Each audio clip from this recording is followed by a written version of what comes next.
So dear students, we have already discussed about the primary and secondary data. Primary and secondary data, actually data are data. There is no difference because the data which are initially in the hand of one person will go to the next person, another person. The same data which are primary in the hand of one person is the secondary in the hands of other. That's why data is data. But due to their specific objectivity, there is a difference. Now, how to collect the data? There are four methods of collecting data: the direct personal investigation, indirect oral investigation, information from local sources and correspondence, and from questionnaires and schedule, etc. These are the four methods of collecting data. Today we are going to discuss about the two methods to collect the primary data. First one is direct personal investigation. Here, the direct personal investigation, कब हम करते हैं direct personal investigation? इसके नाम से आप समझ सकते हैं डायरेक्ट पर्सनल इन्वेस्टिगेशन, यानी कि डायरेक्टली अप्रोच करके खुद ही पर्सनली इन्वेस्टिगेट किया जाता है. तो ऐसे केस में इन्वेस्टिगेटर खुद ही जो है वो रेस्पोंडेंट से अप्रोच करके उनसे डाटा कलेक्ट करते हैं. तो ये मेथड कब सूटेबल है, कहाँ इस मेथड को यूज करते हैं? Students, in your due course you will have to conduct the same studies. You will be given the task and you will ask to perform that task, and then you will find these methods.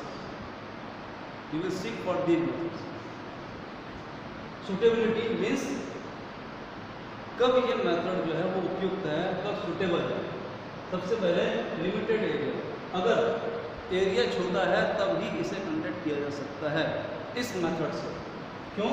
क्योंकि directly personally contact करना एक बड़ा काम है.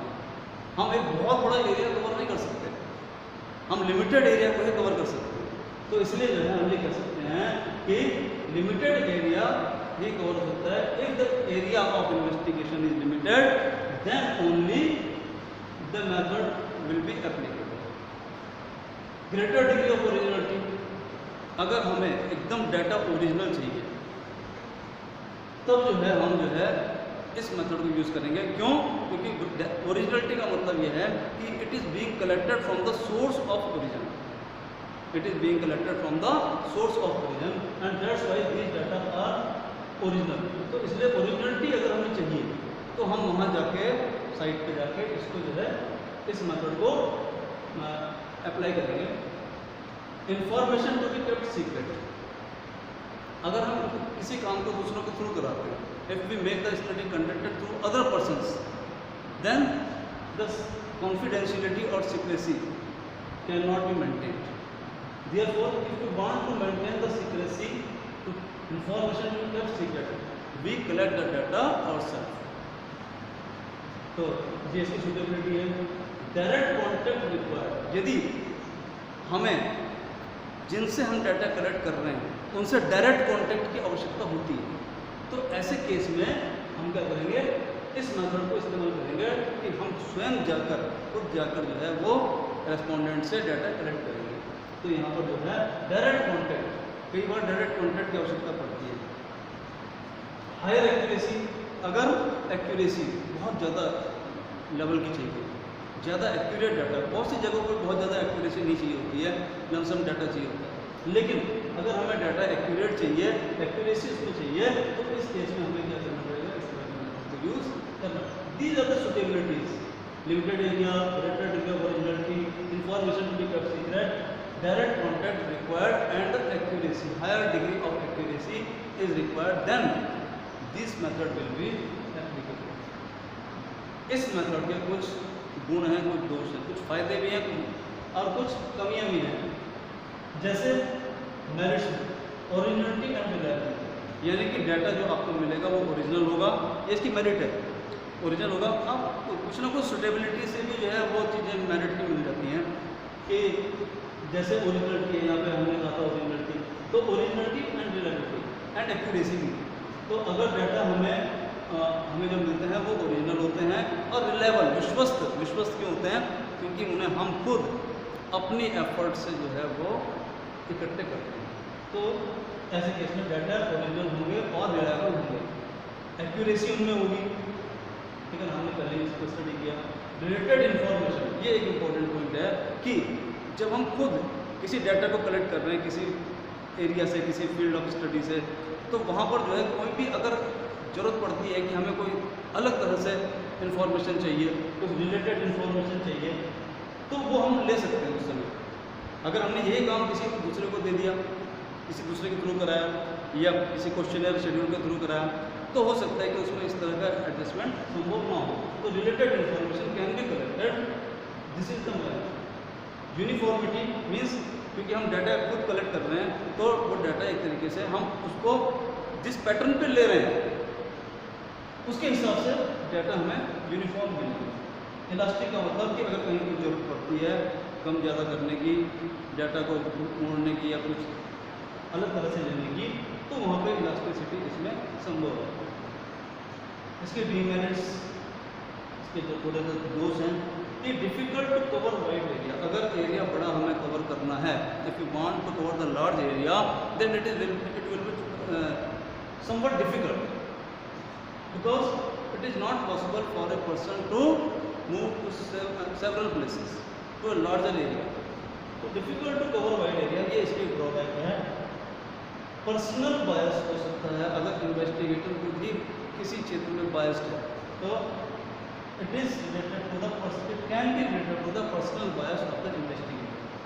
Costly है, costly method है, क्यों? क्योंकि इसमें टाइम, मनी, एफर्ट तीनों के तीनों ज़्यादा से ज़्यादा शामिल है। इसका मतलब कि method B costly and limited coverage. यहाँ पे लिमिटेड कवरेज का मतलब है क्योंकि एरिया छोटा है तो वो कलेक्टेड डाटा जो है वो उतनी वैरायटी के हमें नहीं मिल पाएंगे। क्या होगा? रिप्रेजेंटेशन डाटा का कम होगा, तो इसलिए जो है लिमिटेड कवरेज हम कहते हैं इसको। तो ये जो है पर्सनल डायरेक्ट पर्सनल इन्वेस्टिगेशन के सुटेबिलिटी, मेरिट्स एंड डीमेरिट्स हैं। Come to the second method of collecting the primary data, indirect oral investigation. Indirect oral investigation में इसके नाम से जैसे कि सिद्ध हो रहा है इनडायरेक्टली, ओरली, यानी कि जिन लोगों से इंफॉर्मेशन कलेक्ट करनी है through the persons to whom about we want to collect the information is not collected from those persons about whom we are need to collect, but the person who possess the necessary data regarding the informants, तो उनसे जो है हम ले सकते हैं। जैसे कि फॉर एग्जांपल बहुत क्लियर है कि जैसे हमने पहले भी मैंने बताया था कि विलेज स्टडी अगर हमें करनी है, विलेज सर्वे करना है, तो हर ग्रामीण से, हर विलेजर से डाटा कलेक्ट करना कई बार पॉसिबल नहीं होता, ठीक है ना। इसमें जैसे यहाँ पर बताया गया है यहाँ पे आगे कि इग्नोरेंट हो सकते हैं, इलिटरेट हो सकते हैं, कि नहीं जानते इस चीज़ को, या साक्षर नहीं है इतना कि वो अपने बारे में बहुत सी जानकारियाँ दे सके। तो इस केस में यहाँ पर जो है जो विटनेस है वो इसको, जैसे कि गांव का प्रधान है, वो उनसे संबंधित आंकड़ों को सप्लाई कर सकता है, फर्निश कर सकता है। तो यहाँ पे लार्ज स्टडी फील्ड अगर है तो यहाँ पर उसको सूटेबल है कि बड़ा एरिया कवर किया जा सकता है। Direct contact not possible. अब हर ग्रामीण से, हर विलेजर से कॉन्टैक्ट संभव नहीं है, तो यहाँ पर डायरेक्ट कॉन्टैक्ट नॉट पॉसिबल। तब हम इनडायरेक्ट इन्वेस्टिगेशन यानी कि गांव के प्रधान से उन जानकारी को ले सकते हैं जिनके बारे में हमें जानकारी लेनी है। इफ रेस्पोंडेंट्स आर इग्नोरेंट और रिलेटेड, अभी बताया गया कि अगर वो जानकारी नहीं रखते हैं या अपने आप को बता सकने में सक्षम नहीं है, निरक्षर है, तो ऐसे केस में इस मेथड को अप्लाई किया जा सकता है। Investigation is complex in nature. कई बार जो है जो जांच की जाती है, जो इन्वेस्टिगेशन की जाती है, कोई सर्वे किया जाता है, तो वो थोड़ा जटिल नेचर का होता है। तो ऐसे में जो है दूसरों के लिए बहुत संभव नहीं होता कि वो उसको हैंडल कर सकें, तो ऐसे केस में इनडायरेक्ट ओरल इन्वेस्टिगेशन की जरूरत पड़ती है। मेरिट सेंस की वाइड कवरेज, जैसे कि ऊपर बताया गया large study field, wide coverage यानी कि बड़ा एरिया कवर किया जा सकता है। लेस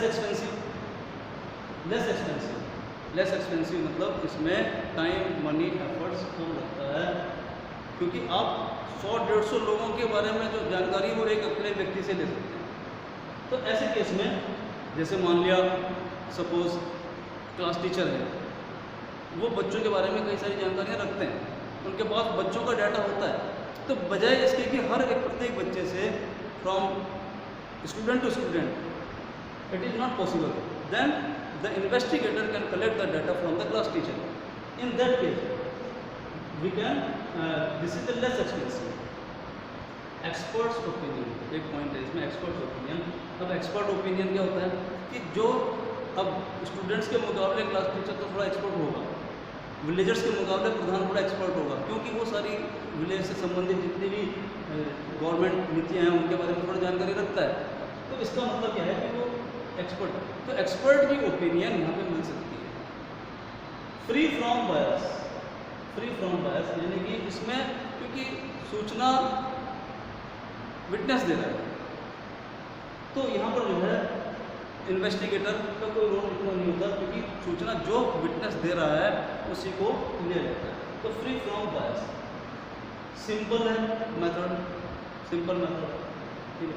डीमेरिट्स इसकी हैं कि लेस एक्यूरेट, इसमें एक बात यह है कि एक्यूरेसी की कमी हो सकती है, the method can be less accurate because the information regarding the other persons is given by the witness. Here the information of the villagers is providing by the witness, that is प्रधान। तो less accuracy हो सकती है इसमें।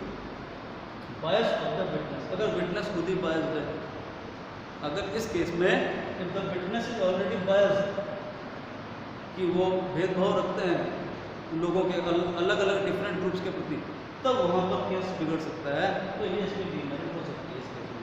Doubtful conclusion due to carelessness of the witness, अगर witness जो है वो carelessness की वजह से प्रॉपर डाटा सप्लाई नहीं करते हैं, तो ऐसे केस में जो है कंक्लूजन भी डाउटफुल होंगे। तो ये इस तरह से इसके इन दो मेथड्स को हमने आज स्टडी किया, direct personal investigation and indirect oral investigation, इनकी suitability, merits and demerits. So go through and learn this, very easy to understand. Thank you so much.